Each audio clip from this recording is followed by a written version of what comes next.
Hey, what's going on guys? Shaun here and welcome back to yet another tech tutorial on the Scooter Hut YouTube channel.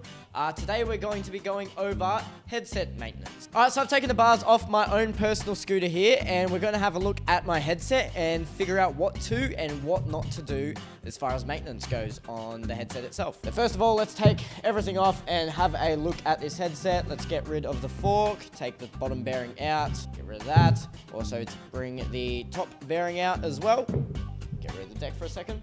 Alright, so first thing we're going to do is clean this headset. It is very, very greasy and it has a bit of dirt and grime and just stuff you don't want in your headset just lurking around there. So first thing we're going to do is grab a paper towel or a Chucks, or in this case, I've just got toilet paper. It does the trick. So we're going to go ahead and just clean everything off this bearing. Try to get as much grease and dirt off as possible. One done.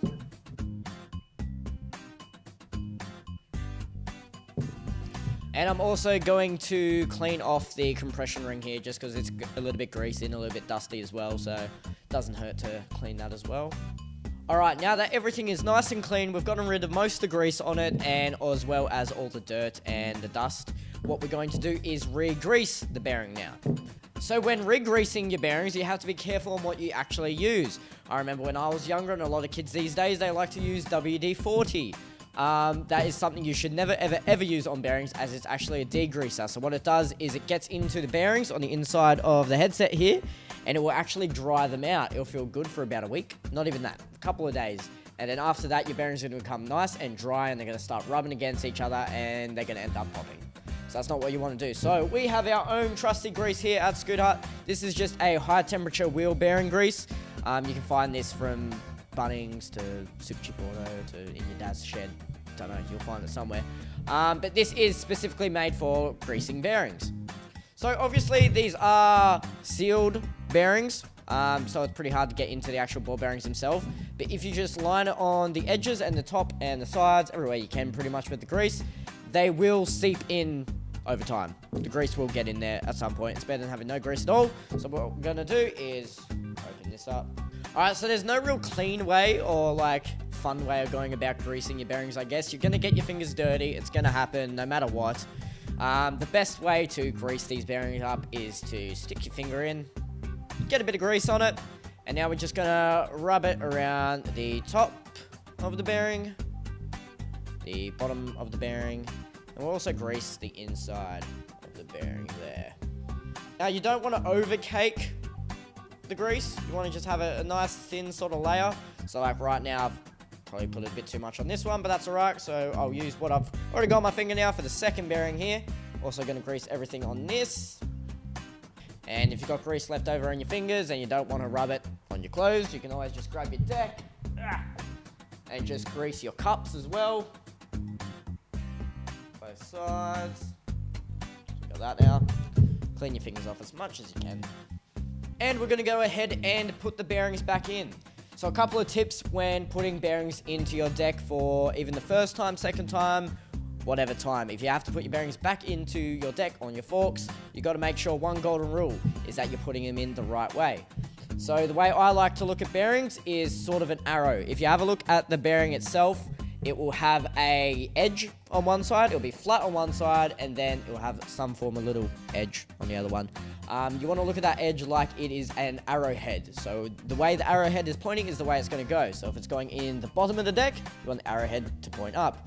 If it's going in the top of the deck, you want the arrowhead to point down. That will save you from popping your bearings, plus it will keep your headset moving smoothly. So what we're going to do is chuck this on the fork. So arrowhead facing up. You also want to make sure that your fork has an inbuilt crown race. If not, you may have to chuck one on, but most forks these days will have a crown race. So, you're going to chuck this back in the deck right now. Making sure that the headset is flush as well. You want to make sure it is completely smooth, not one edge poking out. So we got it there, so that's one in there. Top bearing, remember arrowhead facing down now. So chuck that one back in. And we're going to grab the compression ring, chuck that on top. Now, depending on your headset and your deck, you may be able to just chuck a headset straight on the top and you're good to go. If not, you may have to run these little things called microspacers. So what these are is it raises the headset a little bit so it's not in contact with the deck. If it becomes in contact with the deck and you tighten your compression up, it's going to cause friction and not your wheel. It's going to cause friction and your headset isn't going to spin as smoothly as it should because the bottom of the headset and the top of the deck are going to be rubbing against each other. So microspacers come in handy. With my headset, I have to run about 4 or 5 microspacers just to get that little bit of a lip onto the top of the fork there. Oh, not the fork, but a little bit of a lip onto the top of the headset. And we're going to chuck the headset cap back on. So now there is a bit of a gap between the headset cap and the deck itself, so there's going to be no friction. Going to chuck the shim back on. Also, when you're going to chuck your compression bolt back in, there's no harm in using the grease you still have to grease up the bolt as well. It will keep things nice and tight. A little bit of grease there. Tighten it up. There we go. Nice and tight and super smooth. So quickly to run over a couple of things, what to do and what not to do with your headset. What not to do, starting off with, don't use something like WD-40, degreaser, don't use anything like that.